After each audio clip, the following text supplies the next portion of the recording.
করছে? ইন্টারনেটটা অ্যাকচুয়ালি কি বন্ধ করছে? ইন্টারনেট কি পলক সাহেব নিজের থেকে ইন্টেনশনালি বন্ধ না। করছে? তারা তো কেউ অর্ডার দিছে। তো তার নামটা আসে না কেন যে শেখ হাসিনা যে অর্ডার দিছে? এবং আমি এমন বিষয় শুনেছি যে যে শেখ হাসিনা এটা নিয়ে মজা করতেছেন যে করে তো দিছি বন্ধ, আমার আসার আগে আমি লাইক আমার তো নামাইতে চাই, এরপরে যে সরকার আসবে সে এসে ইন্টারনেট চালু করবে, থাকুক ইন্টারনেট বন্ধ, এরকম কথাবার্তা সে বলছে, রেকর্ডের মধ্যেই বলছে এগুলো। যে টকশোগুলিতে এখন ভিন্ন মতের লোক থাকে না, একই মতের লোক থাকেন। আওয়ামী লীগ আমলেও ভিন্ন মতের গেস্টরা আলোচনা করতে পারতেন, যেটা এখন পারছেন না। সাংবাদিক মুসা ফিরোজ নিজের প্রশ্নের উত্তর নিজে দিয়ে বলছেন, মানে তিনি কয়েকজনের কথা বলেছেন তাদেরকে কেন ডাকা হয় না। টিভি চ্যানেল মালিকেরা মবের ভয়ে সেলফ সেন্সরশিপের মধ্যে আছে।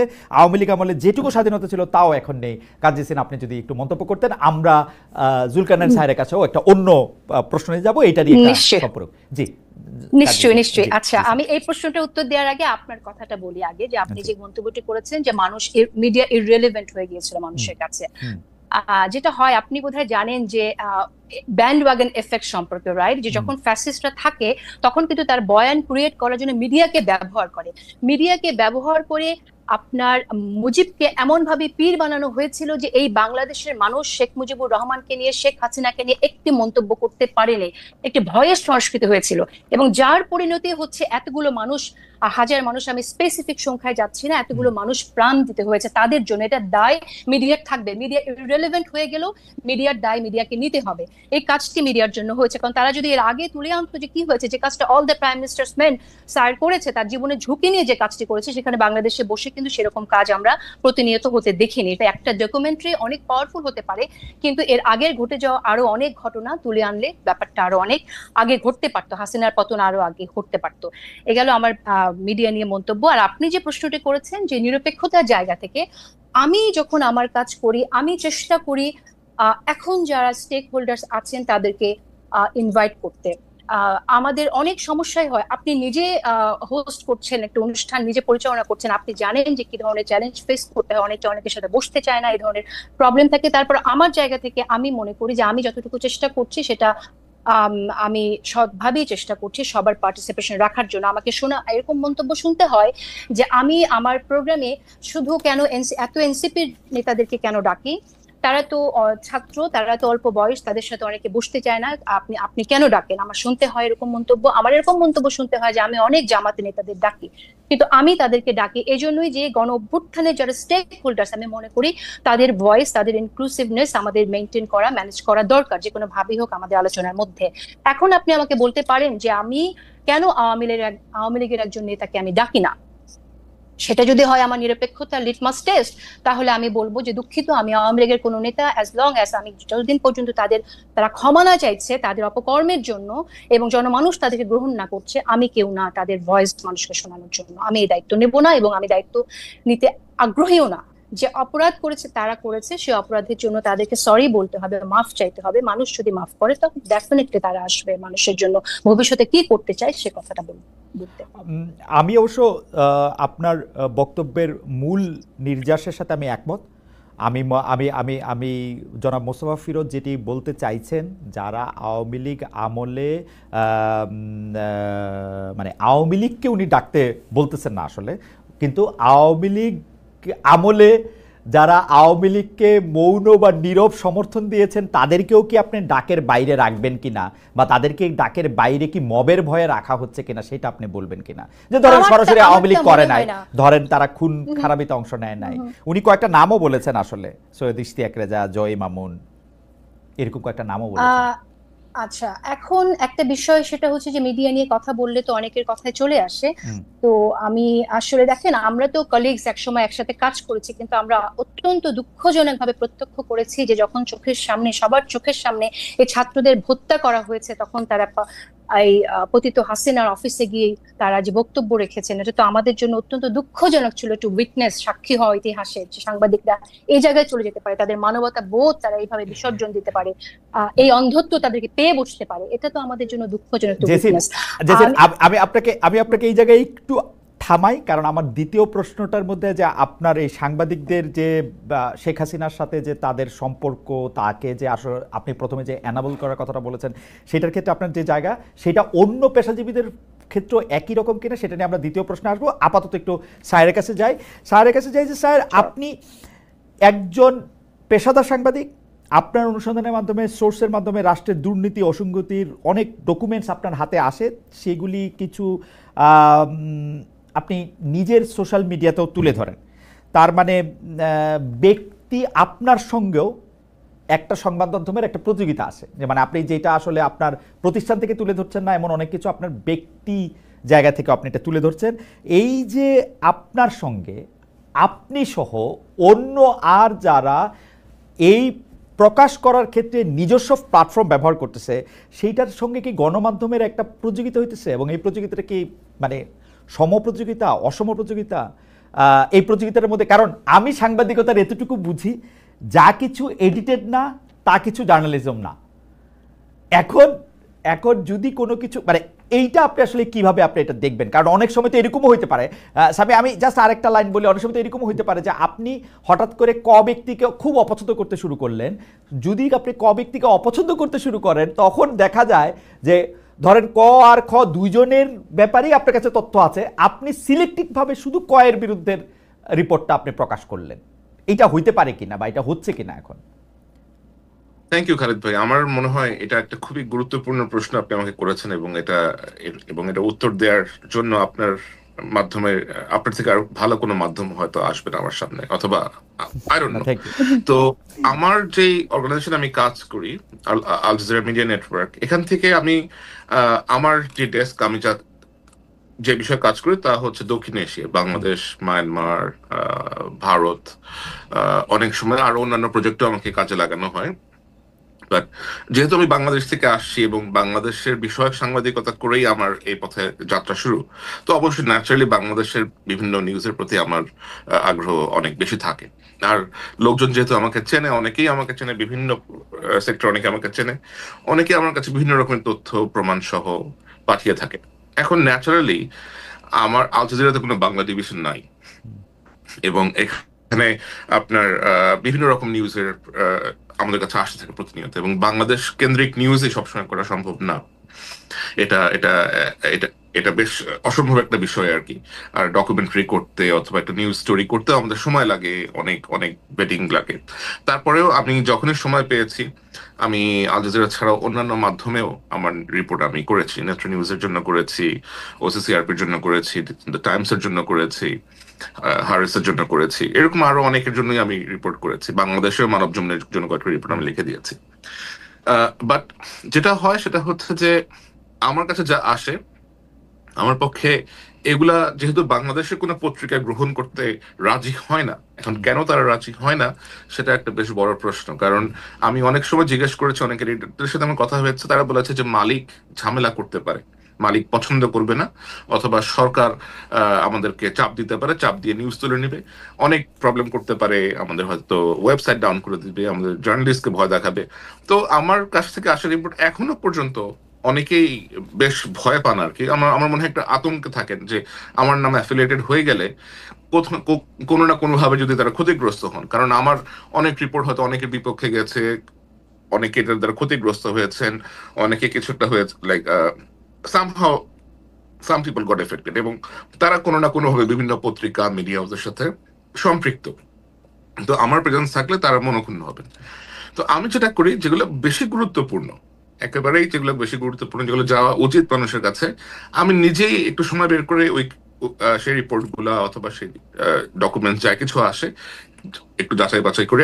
আর আমার তো অবশ্যই বাংলাদেশে একটা নিজস্ব কিছু লোকজন আছে যারা আমার জন্য এই ফ্যাক্ট চেক গুলা করেন অথবা খোঁজ নেন, বিভিন্ন দপ্তরে গিয়ে আপনার সত্যতা ভেরিফিকেশন করে আসেন।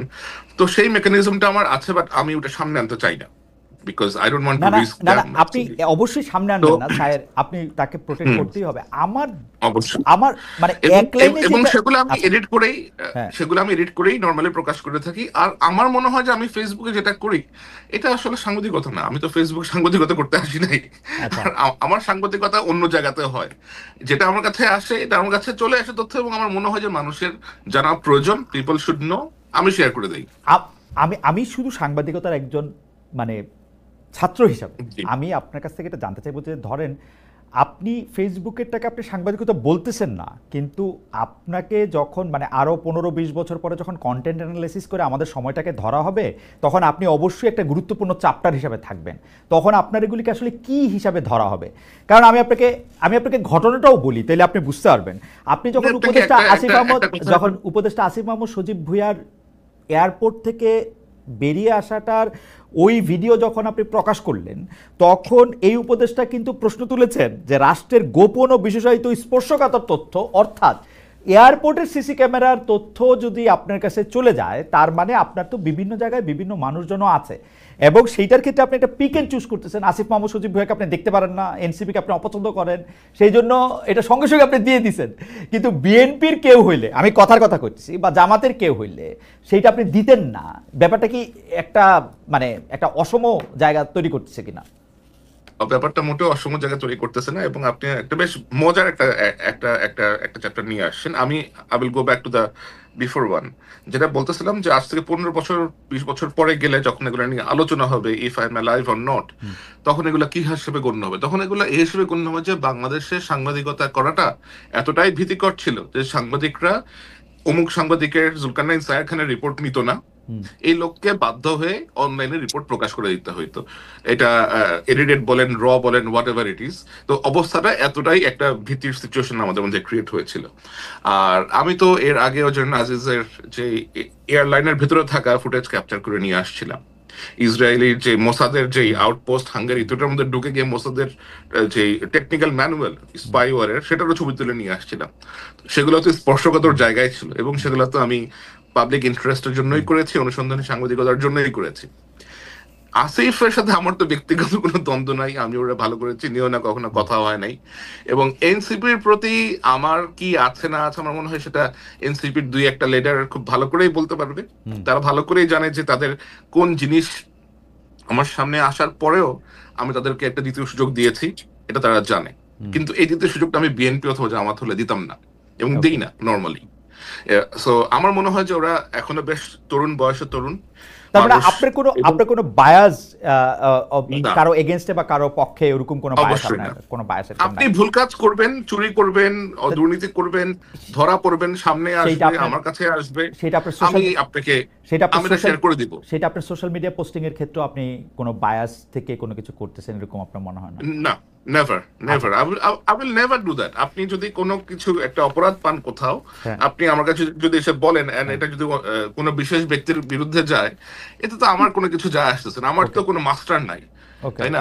Like I don't consider anyone as my master or anyone as my boss or anything like that. আচ্ছা, আমি আবার একটু আসবো আপনার কাছে। আপনার ব্যক্তিগত পছন্দ অপছন্দগুলি, বা আপনার সব মানুষেরই ব্যক্তিগত পছন্দ অপছন্দ থাকে, আপনার প্রতি ব্যবহার দিয়েও আপনি আসলে অনেক সময় আলোড়িত হতে পারেন, সেইটার ক্ষেত্রে আপনি কি করেন সেইটা নিয়ে আমি আরেকটা প্রশ্ন করতে আসবো। আমি একটু জেসিনের কাছে আসি। জেসিন, আপনি সাংবাদিকদের কথা দিয়ে আপনি আসলে শুরু করতেছিলেন, বিগত প্রেক্ষাপট আপনি তুলে ধরেছেন, এবং দর্শকরাও আপনার কথা অনেকেই অনেক বেশি পছন্দ করেছেন। আমি যে বিষয়টি শুধু আপনার সামনে আনতে চাই, যে বিগত 15 বছরের ফ্যাসিস্ট আমলে খালি তো এইটা হয় নাই যে সাংবাদিকরা এরকম করছে, আপনি অন্য পেশাজীবীদের ক্ষেত্রে যদি আমি বলি, সব ক্ষেত্রে তো এরকম হয়েছে। আমরা আমলাদেরকে দেখছি, আমরা বিচারকদেরকে দেখছি কেউ পায়ে ধরে সালাম করতেছেন, আমলাদেরকে দেখছি যে তারা ধরে নিয়ে আসতে বললে বাইধা নিয়ে আসতেছেন, তারা অতিরিক্ত যেটাকে বলে হচ্ছে মানে যাইছে তাই করতেছেন। ব্যবসায়ীদের ক্ষেত্রে কেউ কেউ কবিতা বলতেছেন, গান বলতেছেন, প্রথম নাকি শেষ কি জানি, কেউ কেউ এরকম বলতেছেন, কার ঘাড়ে কয়টা মাথা, যে শেখ হাসিনা ডাক দিলে যাবে না বলতেছেন। তাদের প্রতি তো আপনার এত কষ্ট, এত বিতৃষ্ণা, এত বিরক্তি দেখি না। সাংবাদিকরাই কেন মানে আপনার এত বিরক্তির মূলে তাদেরকেই কেন আপনি এনবলার বলবেন, যেখানে আমরা দেখতে পাচ্ছিলাম যে তাদের তো এত বড় ক্ষমতা ছিল না। আমি আমি আমি ব্যাপারটা এরকম বলি যে তেলবাজি যে করছে, এবং তেলবাজি করতে করতে যে এটাকে মোসাহিবির চূড়ান্ত সীমাও যে অতিক্রম করছে, এতেও আমার কোনো আপত্তি নাই, কিন্তু এইটাকে কি ফৌজদারি অপরাধের আওতায় আনার সুযোগ আছে? আমরা কিন্তু দেখতে পাই যে অনেকেই হত্যাকাণ্ডের মামলার আসামি, আমরা কিন্তু অনেকেই দেখতে পাই যে তারা একেবারে অপাঙ্ক্ত এবং অন্য কিছুতে পরিণত হচ্ছে। এটা আমাদের সাংবাদিকতার স্বাধীনতার জন্য বা স্বাধীন সাংবাদিকতার জন্য ভালো হচ্ছে কিনা? আচ্ছা, প্রথমত আমরা কথা বলছিলাম গণমাধ্যম নিয়ে, মিডিয়া নিয়ে, যে কারণেই আসলে সাংবাদিকদের মিডিয়া নিয়ে কথা হয়েছে, সাংবাদিকদের ভূমিকা নিয়ে কথা হয়েছে। আর আমলাদের বিষয় নিয়ে তো আমরা অনেকবারই বলেছি, আমি তো আমার অনুষ্ঠানে আমি অনেকবারই আলোচনার এনেছি যে আমলারা যা করেছে, এবং আমরা এরকম শুনি যে বিভিন্ন লেয়ারে আওয়ামী লীগ টেস্ট করে করে তাদেরকে প্রমোশন দেওয়া হয়েছে। আমি একজন উপদেষ্টাকে নাম উল্লেখ না করে জিজ্ঞাসাই করেছিলাম যে সে একই আমলাদেরকে নিয়ে তারা নতুন বাংলাদেশ গড়বে কি করে। তো আমার উত্তরটা ছিল এরকম যে বদলানো সম্ভব না, কারণ এর পরের যে লেয়ার সেটাও আওয়ামী লীগ, তারপরের লেয়ার সেখানেও আওয়ামী লীগ, এরকম 5টা লেয়ারেও সে চেক করে দেখেছে সবই আওয়ামী লীগের। সো এরকম একটা সিচুয়েশনে সরকার কাজ করছে। ডেফিনেটলি আমরা বারবার বলছি এটা যে সরকারের উচিত যেখানে তদন্ত করা কারা আসলে আওয়ামী লীগের হয়ে কাজ করেছে এবং কাদের বিরুদ্ধে তদন্ত করলে, যাদের বিরুদ্ধে তদন্ত করলে প্রমাণিত হবে তাদের বিরুদ্ধে ব্যবস্থা না, সেটা আমরা বারবারই বলছি এবং বলবো। বিচারের ক্ষেত্রেও তাই। এটা আমরা দেখেছি কিছু পরিবর্তন এসেছে, নতুন বিচারক নিয়োগ করা হয়েছে এবং যারা বিচার ব্যবস্থার দায়িত্বে আছেন, আইন উপদেষ্টা আছেন, অ্যাটর্নি জেনারেল আছেন, তারা এই কাজটা করছেন বলে জানি। আরো ব্যাপকভাবে করা দরকার, কিন্তু যেহেতু আমরা গণমাধ্যম নিয়ে কথা বলছি সেজন্য গণমাধ্যমের বিষয়টি এসেছে। আপনি একটা বললেন যে এটা তো ফৌজদারি অপরাধ না, ফৌজদারি অপরাধ কিনা সেটা আপনি বলতে পারেন না। আপনি নিজে যদিও আইন নিয়ে আপনার বিশেষ জ্ঞান আছে বলে আমি জানি, তারপরও আমি বলছি, কারণ আমরা যদি ইতিহাসের দিকে দেখি তাহলে রুয়ান্ডাতে কি হয়েছে, হুতুরা যে গণহত্যা চালিয়েছে তুৎসিদের উপরে, সেখানে হুতুরা কিন্তু একইভাবে মিডিয়াকে ব্যবহার করছে। বাংলাদেশে যেরকম শেখ হাসিনা সরকার মিডিয়াকে ব্যবহার করেছে যে একটা একটা শিবির ধর, ধৈরা ধৈরা জবাই কর, বিএনপি হলেই ছাত্রদল হলেই ধরে ধরে জেলে ভর মার। তো এই যে একটা অবস্থা আমরা দেখেছি, স্লোগান হিসেবে যদিও শিবিরের ওই স্লোগানটা পপুলার হয়ে গিয়েছিল, কিন্তু গুম খুন করতে তো আমরা বিএনপির নেতা কর্মীকেও আমরা দেখেছি যে নিয়ে গেছে, গুম হয়ে গেছে, ফিরে আসেনি, এই ঘটনাটা ঘটেছে। তো তখন কিন্তু আমরা কোনো প্রতিবাদ দেখি নাই। তো সেম যেটা আমি রেফারেন্স দিচ্ছিলাম, রুয়ান্ডাতে কিন্তু একই ঘটনা ঘটলো, এবং রুয়ান্ডাতে আপনার হুতুকে কি বলবো সমর্থন যোগানোর জন্য, তাদের প্রোপাগান্ডাকে সমর্থন যোগানোর জন্য সেখানে RTLM নামে একটি রেডিও স্টেশন ছিল। সেই রেডিও স্টেশনের মালিকের কিন্তু মৃত্যুদণ্ড হয়েছিল যে শুধুমাত্র এই প্রোপাগান্ডা ছড়ানোর জন্য। এবং তার ওখানে যে কথাটা বলেছিল যে আমরা শুনতে পেয়েছি সেখান থেকে এরকম বাণী দেয়া হয়েছে সেই রেডিও থেকে, go clean, the grave is not yet fulfilled. হ্যাঁ, মানে কবরটা এখনো ভরে নাই, যাও আরো মারো। তো এই যে তাদের বয়ানগুলো তারা বিভিন্ন ভাবে নিয়ে এসেছে আপনি মনে করছেন যে বাংলাদেশের সাংবাদিকেরা গত 15 বছরে এইরকম বয়ান দিয়েছে নাকি এরকম বয়ান? বাংলাদেশের সাংবাদিকরা আমি বলছি এখানে যে বাংলাদেশের সাংবাদিকরা বিরল ব্যতিক্রম বাদে তারা এই যে মানুষজনকে জেলে নেওয়া হয়েছে, গুম করা হয়েছে, খুন করা হয়েছে, এটাকে জায়েজ করেছে। শেখ হাসিনাকে তারা তার বড় মানবতার মা বলেছে বাংলাদেশের মিডিয়া। এর জবাব আপনি কোথায় পাবেন? সো আপনি এটা বলতে পারেন না যে ফৌজদারি অপরাধ করেছে কিনা, এটা আসলে প্রমাণযোগ্য ব্যাপার। আমি এখানে একটু অ্যাড করতে চাই, if you allow me to. আপনি চিন্তা করেন খালিদ ভাই, যে আপনি একটা ঘরে আছেন, একটা বাসায় আছেন। আপনার বাসায় আপনি জানেন যে বাসার ছাদের ওই অংশ যে কোনো সময় ধসে পড়তে পারে, কিন্তু আপনি কোনো ব্যবস্থা গ্রহণ করছেন না। আপনি দেখছেন, আপনি ব্যবস্থা গ্রহণ করছেন না, কারণ আপনি জানেন যে যদি এটা কমপ্লেন করেন আপনার বাসার যিনি মালিক আছেন অথবা বাসার যিনি কর্তা আছেন, তিনি হয়তো বিষয়টা নিয়ে আপনাকে বকাঝকা করবেন অথবা পছন্দ করবেন না, যে তুমি আমার খরচ বাড়াইতে আসছো কেন। হঠাৎ করে ওই ছাদটা ভেঙে পড়ে বাসার 3টা লোক মারা গেল, দোষটা কার হবে?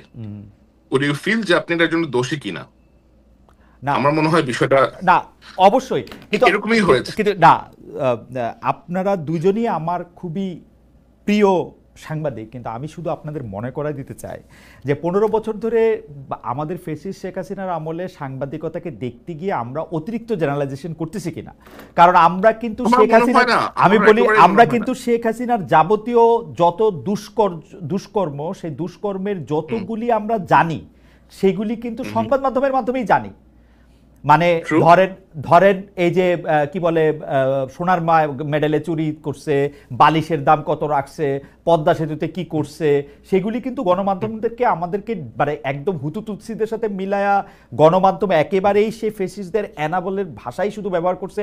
এইটা বললে কিন্তু আসলে আমার কাছে মনে হয় যে আমরা পরবর্তীতে যে সাংবাদিকতার কথা আমরা আশা করি সেইটার ক্ষেত্রে একটু বেশি করা হয় কিনা আমার কাছে মনে হয় যে, এবং এইটা এমন একটা উপায় তৈরি করে কিনা। আমরা কিন্তু এখন দেখতেছি যে নতুন যে সাংবাদিক গোষ্ঠী তৈরি হয়েছে এই 10 মাসে যারা সাংবাদিকতা করতেছেন তাদের বেশিরভাগের ক্ষেত্রে প্রভু বদলাইছে, তাদের অবস্থার বদলায় নাই। মানে এটা ভাঙা ঘর ভাঙা বাড়ি মাথার উপরে ভাঙা পড়ছে সেটাতে এটা বিবেচনা করা যাবে কিনা? তারা কেউ কেউ দাবি করতেছে এরকম যে আমরা বিএনপির ঘনিষ্ঠ লোক, আমরা বিএনপির জন, সেই জন্য আমি এখন সম্পাদক হব। কেউ কেউ দাবি করতেছে যে জামাতের লোক সেই জন্য আমি সম্পাদক হব, আমি এনসিপির লোক সেই জন্য আমার এটা করতে হবে। আমরা 15 বছর বঞ্চিত, মানে সোজা কথা বলতে যে 15 বছরে যেই দুষ্টামিগুলি আওয়ামী লীগ করছে সেগুলি এখন আমরা করব, এইটা যারা করছে মানে সেইটা ঠিক হবে কিনা আসলে?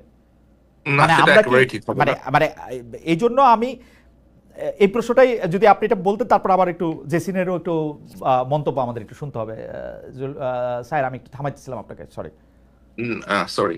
যেটা বলতেছে যে এটা করা কখনোই উচিত হবে না, কখনোই, এবং এই জিনিসটাই বন্ধ করতে হবে যে রাজনৈতিক পরিচয়ের ভিত্তিতে সাংবাদিকতা পেশায় যে প্রেফারেন্স দেওয়া হয়, এই প্রেফারেন্সিয়াল ট্রিটমেন্টটা বন্ধ করতে হবে। যে ব্যক্তি আপনার নিজের স্বাধীনতা, ইন্টিগ্রিটি এবং সততা বজায় রেখে এই পেশার মানটা ধরে রাখতে পারবেন, তাদেরকেই আসলে বিবেচনায় নেওয়া উচিত। কে কোন মতের কোন দলের অনুসারী এরকম কখনোই করা উচিত না। আর শেখ হাসিনার সময় আপনি যে ঘটনাগুলো উল্লেখ করলেন, বালিশ কাণ্ড অথবা অন্য সোনার মেডেল, এগুলোর সাথে কিন্তু শেখ হাসিনা সরাসরি কখনো সম্পৃক্ত ছিলেন না। শেখ হাসিনা সরাসরি সম্পৃক্ত ছিলেন কিসে?